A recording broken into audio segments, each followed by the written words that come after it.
Alhamdulillah Rabbil Alamin wa bihi nasta'in ala umuri dunya waddin. Asyhadu an la ilaha illallah wahdahu la syarika lah wa asyhadu anna Muhammadan abduhu wa rasuluhul karim. Allahumma salli wa sallim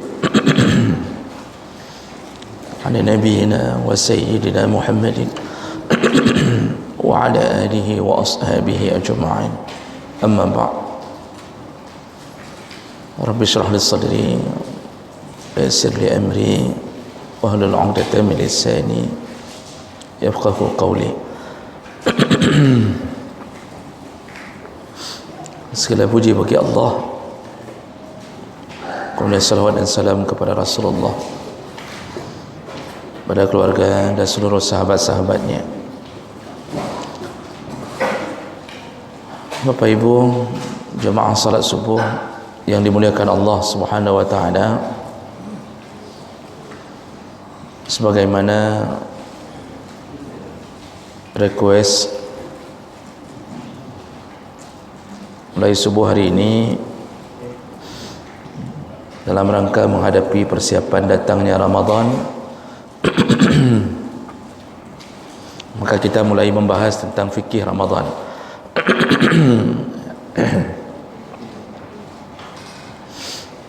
Baik. Yang pertama sekali, kita sering mendengar kalimat asyam atau saum. Secara bahasa, kalau disebutkan saum itu bermakna al-imsak wal kaffu 'anil syai', menahan diri dari sesuatu, itu disebut as-saum. Sedangkan dari segi istilah, yang disebut dengan saum adalah al-imsak naharan 'anil muftirat biniyatin min ahli min tulu'il fajri ila tulu'is syams, yaitu menahan diri di siang hari Ramadan dari memakan atau meminum sesuatu mulai dari tulu'ul fajr, mulai dari terbitnya fajar, ila ghurubis syam, sampai terbenamnya matahari. Ini disebut dengan berpuasa.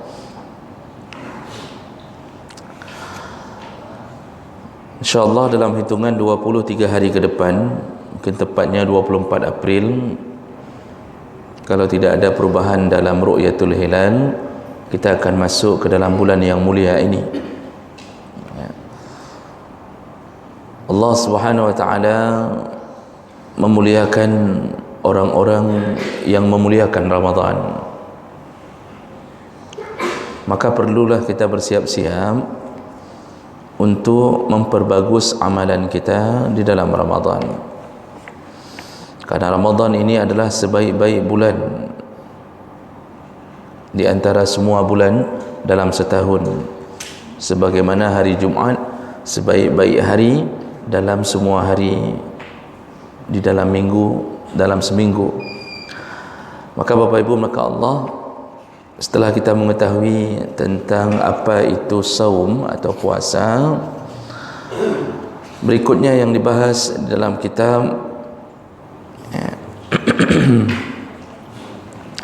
bagaimana menentukan masuknya Ramadan.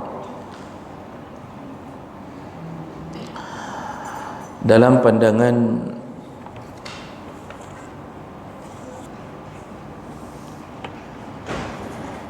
sebahagian para ulama, termasuk Syafi'i di dalamnya, bahawa menentukan Ramadan itu dengan ru'yatul hilal, yaitu melihat bulan. Yang bulan yang dilihat adalah hilal. Hilal itu nama ukuran bulan di awal-awal munculnya, itu hilal. Nanti kalau sudah besar itu disebut dengan qamar. Berada di puncaknya di 15 itu disebut dengan badrun, atau bahasa kita bulan purnama. Jadi berbeda bahasa. Kalau hilal itu garisan awal, ya. Maka melihat hilal adalah salah satu cara untuk mengetahui datangnya Ramadan atau tidak. Rasulullah berkata, sumu liru'yatih wa aftiru liru'yatih. Puasalah kamu dengan melihat bulan dan juga berbukalah dengan melihat bulan. Maksud berbuka dengan melihat bulan yaitu kalau sudah melihat hilal kembali berarti sudah datangnya Idul Fitri. Dan untuk melihat bulan ini itu orang yang melihat harus musliman balighan. Yang melihat bulan untuk menentukan Ramadan harus orang Islam baligh, aqilan, ya, berakal, hurran, merdeka, zakaran, laki-laki, adlan, harus adil, bukan orang fasik. Jadi nggak bisa kalau ada orang yang ahli maksiat naik ke gunung lalu turun memberitahu kepada penduduk kampung bahwa dia sudah melihat hilal, maka kesaksian dia tidak bisa diterima. Jadi harus orang yang bukan fasik. Anak-anak melihat bulan menentukan Ramadan tidak bisa digunakan kesaksiannya, karena syarat orang yang melihat yaitu balighan, ya.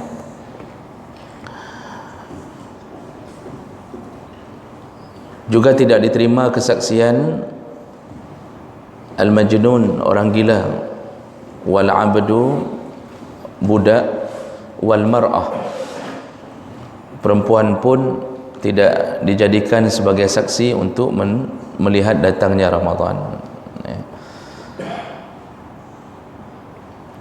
Ada hadis dari Ibnu Abbas radhiyallahu anhu, qala jaa a'rabiyyun ila Rasulillah sallallahu alaihi wasallam. Ketika di akhir Sya'ban datang seorang Arab Badui kepada Rasulullah sallallahu alaihi wasallam. Faqala, lalu dia berkata, inni raaitu hilal Ramadan. Ya Rasulullah, aku melihat hilal Ramadan. Faqala, lalu Rasulullah bertanya, atashhadu an la ilaha illallah, kamu bersyahadat dengan la ilaha illallah? Qala na'am, katanya na'am, ya. Qala tashhadu anna Muhammadar Rasulullah, kamu juga bersyahadat atas nama Muhammad sebagai Rasulullah? Qala na'am. Qala, ketika dia sudah jawab dua-duanya ya, berarti dia orang Islam dan orang mukmin. Lalu Rasulullah berkata, ya Bilal, wahai Bilal, azin fin nas falyasumu ghadan. Bilal, segera umumkan kepada penduduk Madinah bahwa besok kita sudah berpuasa. Jadi Rasulullah mengambil kesaksian dari seorang Arab Badui, dan Arab Badui itu mukmin. Jadi setelah ditanya oleh Rasulullah bahwa apakah dia syahadat kepada Allah dan Nabi, ketika sudah jawab na'am, maka kesaksiannya diterima. Jadi tidak diterima kesaksian selain daripada orang Islam. Begitu juga dengan orang fasik, tidak bisa diterima kesaksiannya. Baik, itu cara melihat bulan, ya. Nah, bagaimana seandainya tidak nampak di akhir Sya'ban, tidak nampak bulan karena mendung? Ini telah dijawab oleh Nabi. Sambungan hadis tadi sumu li ru'yatih, berpuasalah kamu dengan melihat hilal, wa aftiru li ru'yatih, nanti hari raya pun dengan melihat hilal atau bulan.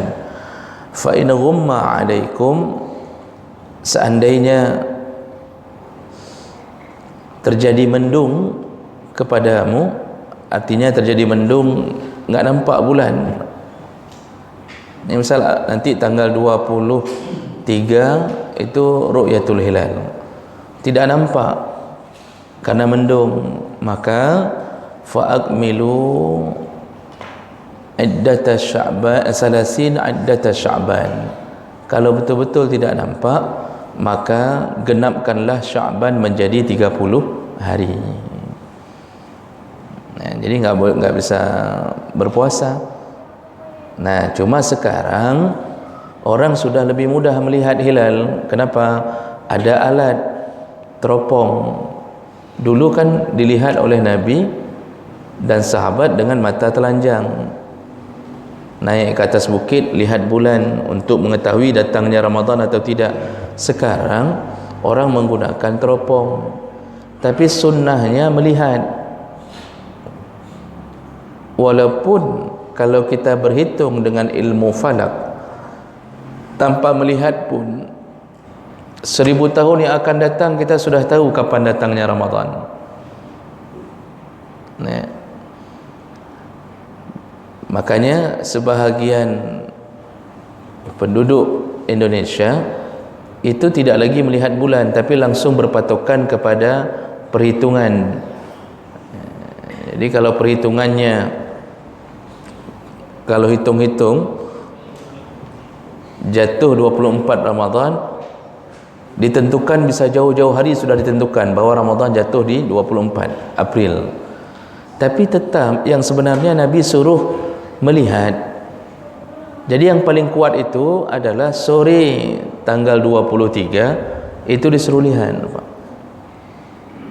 Jadi, nah, di Indonesia ini punya dua ormas besar, yaitu NU dan Muhammadiyah. Dan ini selalu setiap tahun datangnya Ramadan ada sedikit-sedikit gejolak, dan itu dianggap hal yang biasa karena tidak bisa diselesaikan. Ini sekarang Muhammadiyah sudah menentukan 24 April Ramadan, karena Muhammadiyah memakai sistem hisab berhitung. Ya, kalau NU belum menentukan, karena yang ditentukan nanti 23 Ramadan akan melihat dulu baru menentukan datangnya Ramadan. Nah, itu satu permasalahan. Kemudian, apakah kita berpuasa berdasarkan bulan di negara masing-masing atau berpuasa berdasarkan bulan yang ada pada satu tempat? Contohnya berada di Mekah, apakah dengan dimulainya orang-orang Mekah berpuasa, apakah itu juga menjadi penentu puasanya kita? Menurut mazhab Hanafi, Maliki dan Hambali, ya, mereka lebih cenderung berkata bahawa matali', itu tempat munculnya bulan, itu yang menjadi penentu, ya, adalah satu tempat. Jadi misal kalau Asia Tenggara itu seharusnya enggak boleh berbeda-beda puasa. Kalau munculnya di Indonesia, maka negara-negara tetangga itu semuanya mengikut. Begitu juga di Arab, kalau munculnya di Mekah, di bulan tersebut dilihat di Mekah, maka negara-negara sekitaran itu juga ikut berpuasa mengikuti kota Mekah. Jadi dianggap ittihadul matali', satu tempat muncul sudah cukup menjadi standar bagi yang lain. Tetapi dalam mazhab Syafi'i, ya, itu lebih dikuatkan bahawa berbeda tempat berbeda matali', ya. Jadi ikut sesuai dengan penglihatan bulan di tempat masing-masing. Dan ini berdasarkan hadis Nabi sallallahu alaihi wasallam, atau lebih dikenal dengan hadis Quraib. Jadi hadis dari Quraib bahwa Ummul Fadl, ada seorang sahabat bernama Ummul Fadl, diutus oleh Muawiyah ke Syam, ke Syria. Setelah selesai urusannya di Syria, lalu kemudian dia balik ke Madinah. Ketika balik ke Madinah, ditanya oleh Abdullah bin Abbas. Apa yang ditanya? Mata ra'aitum al-hilal? Wahai Ummul Fadl, di Syam kalian sudah melihat hilal atau belum? Maka aku menjawab, sahabat ini menjawab, ra'ainahu lailatal jum'ah, kami melihat hilal di malam Jumat. Faqala anta ra'aitahu? Lalu Ibnu Abbas bertanya, kamu betul-betul melihatnya? Faqultu na'am. Maka berpuasalah orang-orang Syam di hari Sabtu karena lihatnya di malam Jumat. Nah, sedangkan Ibnu Abbas di Madinah itu melihat hilal, lakinna ra'ainahu lailatas sabt, kami melihat di malam Sabtu. Maka mereka kemudian berpuasa di hari Minggu atau hari Ahad. Nah, hadis ini menunjukkan apa? Ternyata Ibnu Abbas tidak mau mengikuti hilal yang sudah dilihat oleh sahabat di Syam, di daerah Syria. Jadi ya tetap Madinah lihat bulan lain, ini lihat. Makanya mazhab Syafi'i mengatakan bulan itu dilihat di tempat masing-masing, tidak mesti mengikuti satu tempat. Nah, itu cara untuk mengetahui apakah kita bersandar ke negara lain atau tidak. Nah, yang bersandar ke negara lain itu apabila ada daerah yang cuacanya tidak jelas, Pak. Jadi misal daerah-daerah kutub itu kan nggak jelas, kadang-kadang matahari bisa nggak muncul sampai berhari-hari.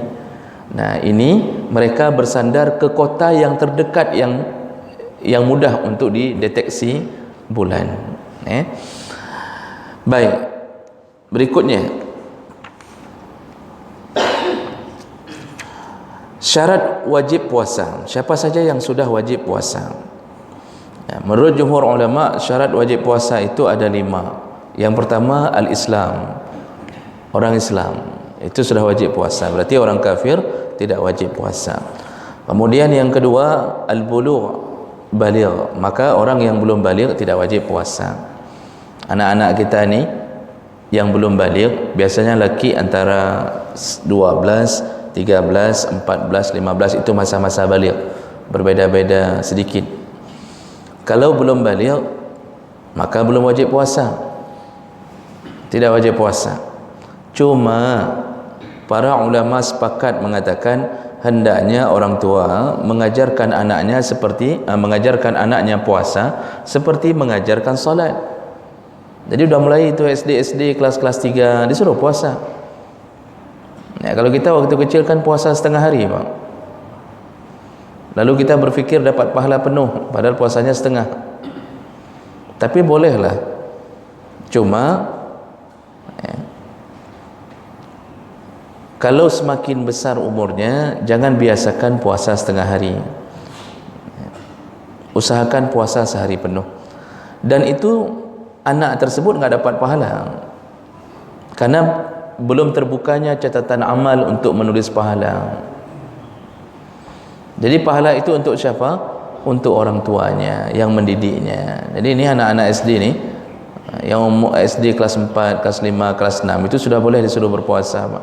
Dan itu tuntunan seperti mengajarkan salat, walaupun tidak sekuat mengajarkan salat. Kalau salat itu kuat sekali diajarkan. Umur 7 tahun wajib salat, walaupun belum wajib kepada anak itu. Nah, puasa dibolehkan. Kalau nggak sanggup lagi, kita lihat anak kita yang SD ni, Pak, begitu selesai duhur jam-jam 2 itu sudah hampir-hampir enggak sadar diri lagi, sudah menggigau sendiri. Pagi enggak makan, siang enggak makan, ya kalau dia mau berbuka silakanlah berbuka.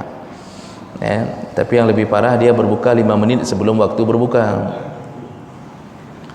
Jadi karena sudah metet-tet, keluar keringat habis-habisan, 5 menit lagi enggak tahan lagi dia. Biasa ada anak-anak begitu, 5 menit lagi waktu mau berbuka, dia berbuka. Tapi dia adalah andalan kita, menjadi investasi kita nanti di akhirat. Maka didiklah anak-anak kita untuk berpuasa. Yang paling parah, orang yang sudah baligh tidak puasa. Ini dosanya, kata Rasulullah dalam satu hadis, sehari sengaja tidak berpuasa Ramadan, maka bagaikan dia berbuka setahun. Artinya dosanya seakan-akan dia tidak berpuasa setahun. Besar sekali dosa orang yang sengaja tidak berpuasa. Ini banyak apa bandit-bandit hari ini yang enggak puasa ada. Nah, kemudian wal aqlu, wajib puasa bagi orang yang berakal. Artinya orang gila tidak wajib puasa. Berikutnya yang keempat, al-qudrah, mampu berpuasa. Mampu itu maksudnya sehat badan. Makanya orang yang tidak sehat badan tidak wajib puasa. Kalau sakit la yurja shifa'uhu, sakit yang enggak mungkin sembuh, itu enggak perlu berpuasa. Masa sudah divonis kanker stadium 5, lalu kemudian memang enggak sanggup lagi puasa, enggak mungkin sembuh kata doktor, ilmu doktor mengatakan itu, maka dibolehkan untuk tidak berpuasa kalau dia enggak mampu. Orang diabetes itu ada yang model kalau sudah diabetes tingkat tinggi itu enggak sanggup puasa. Kenapa? Karena diserang oleh rasa haus, rasa lapar dan haus terus-terusan. Nah, itu boleh enggak puasa. Tetapi kalau model penyakit enggak mungkin sembuh, maka nanti setelah Ramadan, nanti setelah dia melakukan puasa 1 hari, lalu dia membayar fidyah untuk puasanya. Begitu juga dengan orang tua yang sudah tidak mampu lagi puasa, umur 70, enggak sanggup lagi puasa, maka dibolehkan tidak berpuasa dan tidak perlu mengqadha, cukup hanya membayar fidyah. Jadi cara membayar fidyah, hari ini puasa, besok bayar fidyah untuk hari ini. Jadi lewati dulu hari puasanya baru bayar fidyah. Enggak boleh sebelum lewat puasa sudah bayar fidyah. Jadi enggak boleh. Ini ada orang tua nih umur 70 enggak sanggup puasa. Dari awal Ramadan dia sudah bilang, ini pergi bayar sana untuk sebulan ke depan. Dia belum melewatinya. Salah. Lewati 1 hari bayar untuk hari ini, hari kemarin. Atau boleh habis Ramadan baru bayar untuk seluruhnya. Jadi lewati dulu hari itu baru bayar fidyah. Nah, kemudian yang wajib puasa al-iqamah, yaitu harus orang yang mukim. Makanya musafir tidak wajib puasa. Musafir boleh berbuka. Ini langsung Allah yang mengatakan, "Faman kana minkum maridan aw ala safarin fa'iddatun min ayyamin ukhar." Barang siapa di antara kamu sakit atau musafir, maka silahkan ganti di hari yang lain. Nah, ini syarat wajib puasa.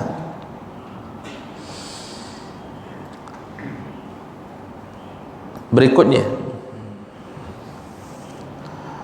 untuk bisa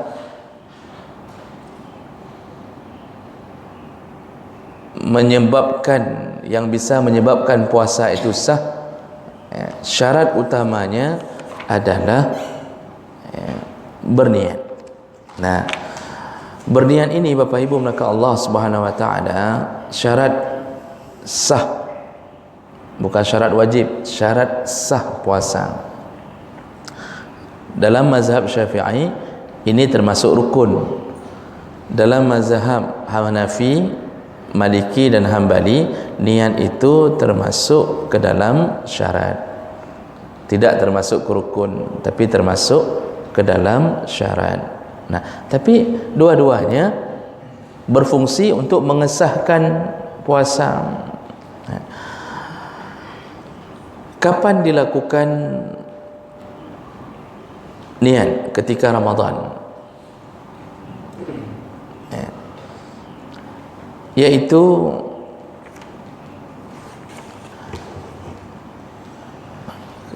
harus tabyid an-niyah.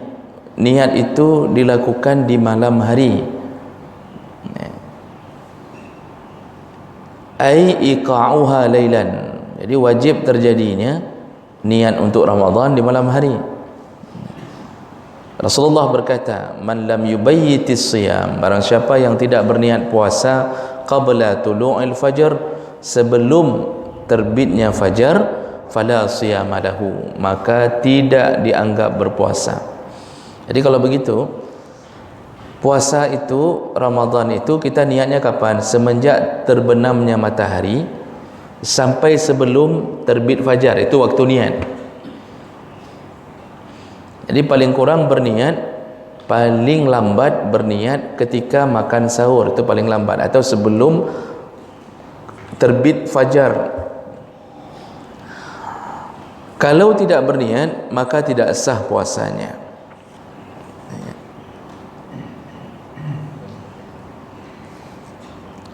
Dan ini juga berlaku pada semua puasa-puasa yang menyangkut Ramadan. Baik puasa qadha Ramadan juga wajib berniat. Atau puasa membayar kafarah Ramadan, membayar sumpah karena dianggap puasa wajib, wajib berniat. Juga termasuk puasa nazar, wajib berniat. Semuanya sama, posisinya di malam hari. Berbeda kalau puasa itu adalah puasa sunnah. Itu tidak wajib niat di malam hari, bahkan boleh berniat sebelum duhur. Syaratnya tidak makan dari waktu sahur. Dan ini terjadi di masa Nabi sallallahu alaihi wasallam. Jadi Rasulullah pulang kemudian bertanya kepada Aisyah, "Hal 'indakum ghada?" Ya Aisyah, ada makanan kita di rumah? Qalat la. Aisyah menjawab, tidak ada ya Rasulullah. Qala fa inni izan asum, kalau begitu aku berpuasa saja, kata Rasulullah. Qalat wa qala li yawman akhar a'indakum syai', hari yang lain Rasulullah bertanya, ada sesuatu? Kemudian Aisyah menjawab, na'am, ada ya Rasulullah. Lalu Rasulullah berkata, izan uftir, kalau begitu aku berbuka. Wa in kuntu faradtu as-saum, walaupun aku telah berniat puasa. Jadi kalau puasa sunnah itu niatnya boleh setelah sahur. Oh, kalau seandainya belum sempat bersahur, baru sadar ingin puasa sebelum duhur, syaratnya sebelum duhur juga. Ini dibolehkan langsung menyambung puasa sunnah selama dia belum makan sahur dan sebelum melewati duhur. Kalau puasa wajib tidak bisa, harus tabyid, harus dimalamkan, di kampung-kampung untuk mengingatkan itu setelah salat tarawih itu diingatkan rame-rame, nawaitu sauma ghadin an adain. Nah, ini diingatkan. Jadi oleh karena itu ini syarat sah niat dalam puasa, harus malam. Maksud malam ya dari terbenam matahari sampai menjelang terbitnya fajar. Kemudian syarat kedua dalam niat, ta'yin an-niyah fil fardhi, harus ditakyenkan.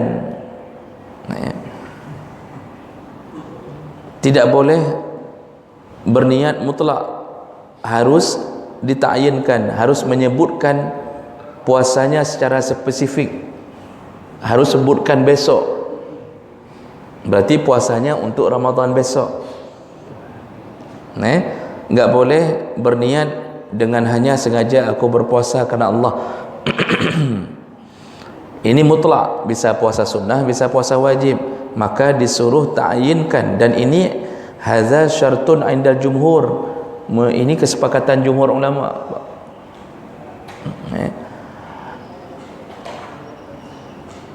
Jadi kalau ditakyinkan itu maksudnya adalah ayya'taqida annahu yasumu ghadan min Ramadan.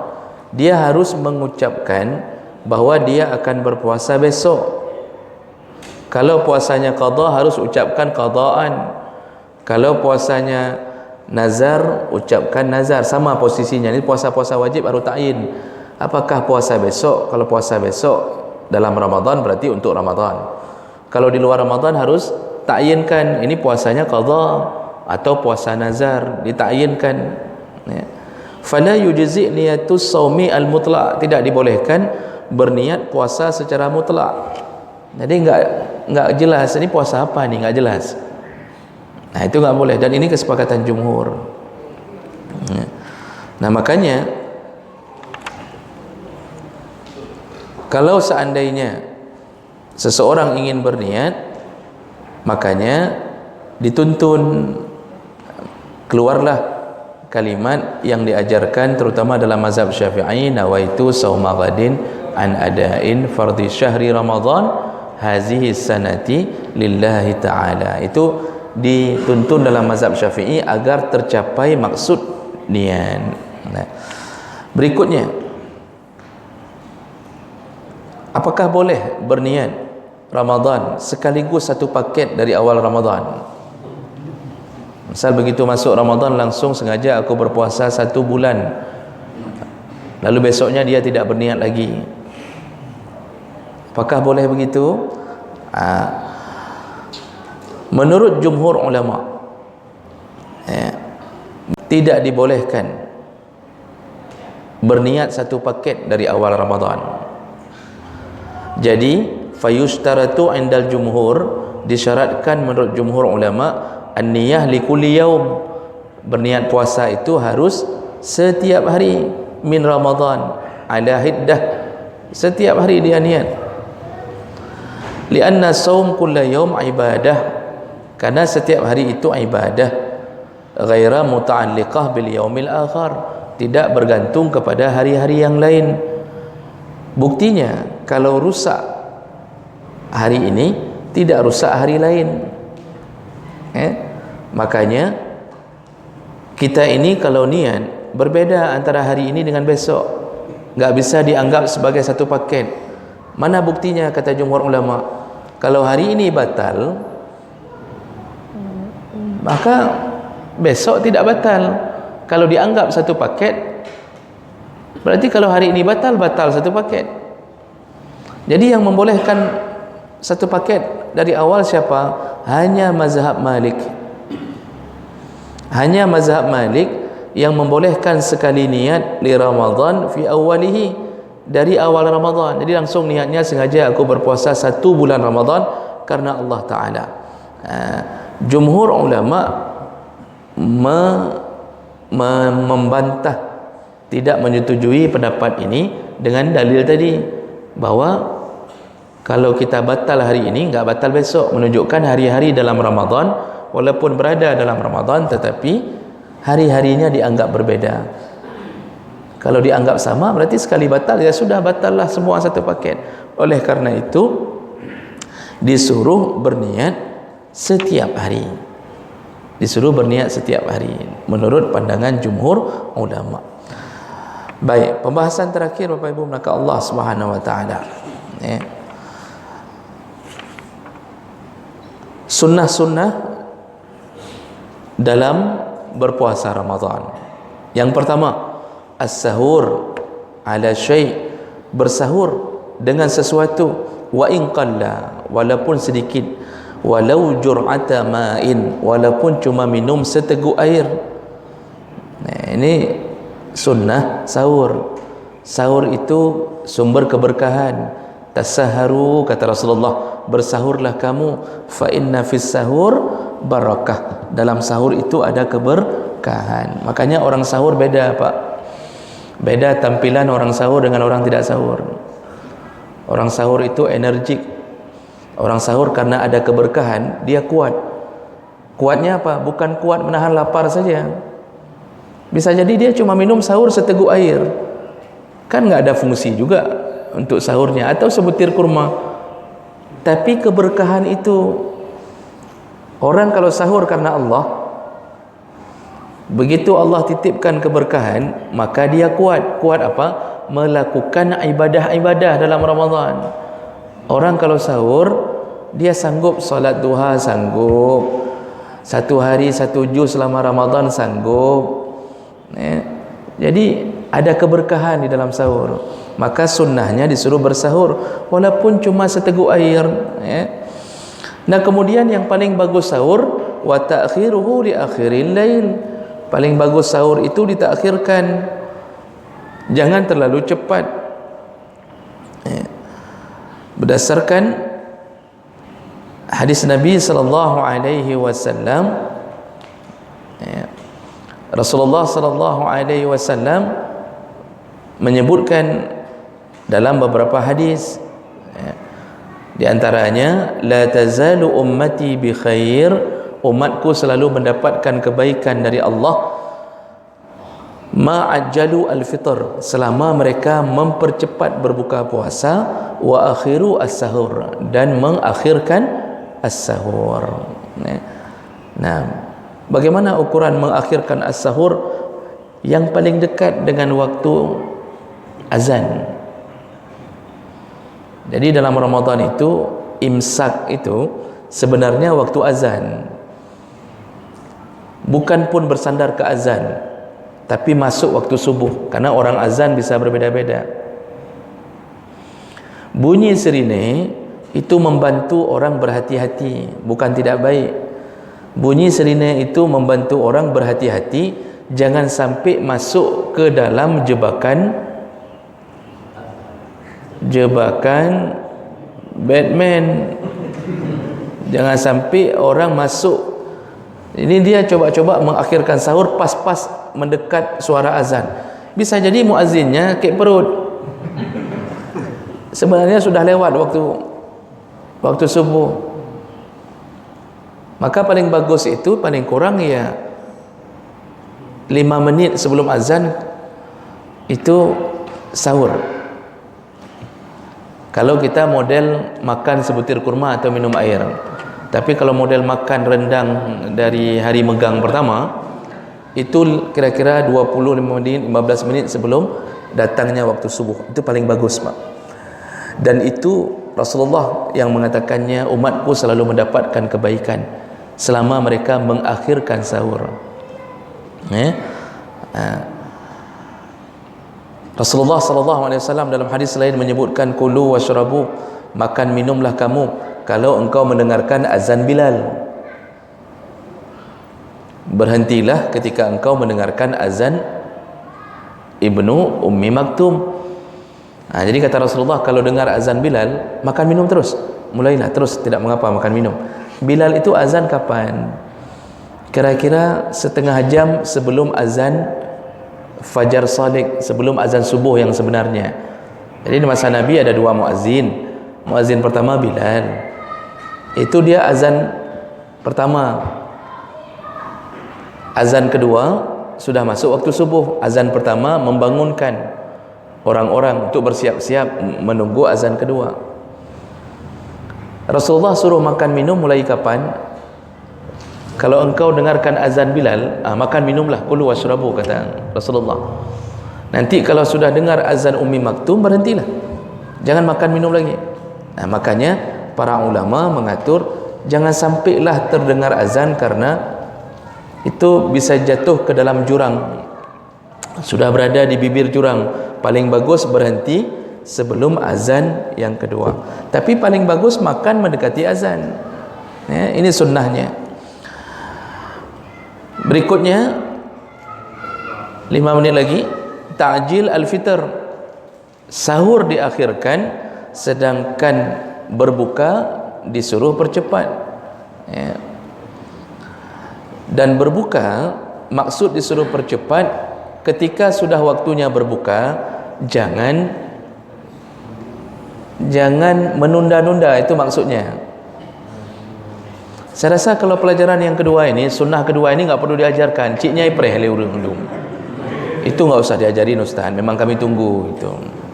Orang sudah siap di depan sudah ada makanan, teh satu, kemudian cendol macam model es Daud, udah nunggu-nunggu. Malah dia merasa lama sekali, sebentar-bentar suruh sama anaknya, coba dengar azan dulu. Diputar RRI nggak dapat, diputar macam nggak dapat. Memang sedang nunggu-nunggu. Jadi maksud di sini mempercepat berbuka, jangan seperti orang Syiah. Orang Syiah itu tidak berbuka kecuali betul-betul sudah gelap langit. Makanya orang Syiah itu berbuka puasa waktu Isya. Kita buka puasa maghrib. Orang menyoka kendang Syiah enggak buka puasa waktu maghrib, waktu Isya, karena menunggu gelapnya langit. Makanya jangan masuk Syiah, capek buka puasa. Ahlus Sunnah buka puasa di waktu azan.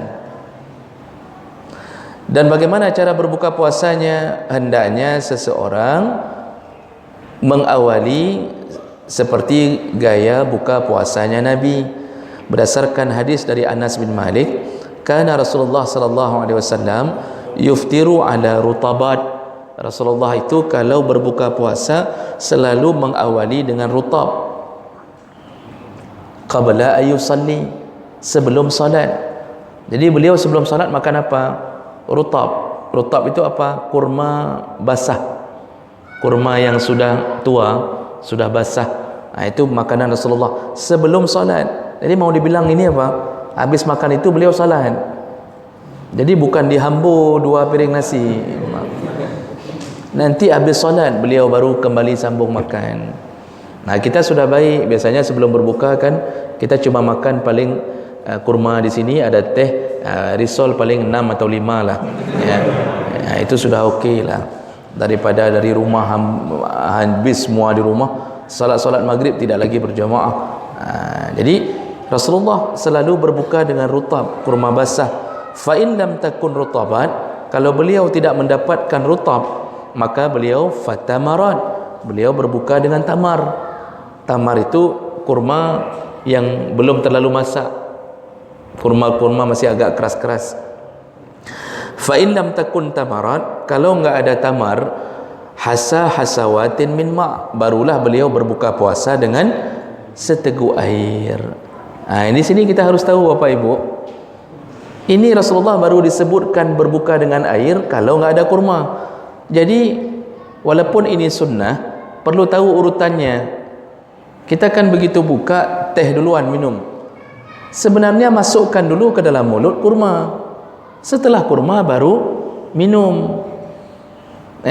Setelah kurma baru minum, bukan minum dulu baru kurma. Jadi begitu sudah bunyi azan ini langsung kurma, Pak. Langsung kurma. Setelah itu baru minum. Jadi bukan minum dulu baru kurma. Buktinya Rasulullah tidak minum air. Kalau enggak dapat kurma, beliau baru minum air. Kemudian satu lagi, nanti kita sambung di pertemuan yang akan datang. Satu lagi, begitu selesai berbuka, ad-du'a aqbul fitri, barulah disuruh berdoa. Kan bahasanya aqbun itu habis melakukan satu amal langsung sambung ke amal lain, itu aqbun. Kalau ba'da, habis melakukan satu amal, ada jeda, baru melakukan amal lain, itu disebut ba'da. Maka disebut salat sunnah ba'diyah. Karena habis salat wajib, jangan langsung salat sunnah, tetapi selingi dulu dengan jeda. Jedanya apa? Zikir. Maka disebut ba'da. Tapi kalau dipakai kalimat aqbun dalam bahasa Arab, habis satu amal bersambung langsung amal yang lain. Doa untuk berbuka itu bukan di awal, tetapi aqbul fitri, setelah berbuka. Bismillah, makan kurma. Pak, doa untuk berbuka itu bismillahirrahmanirrahim.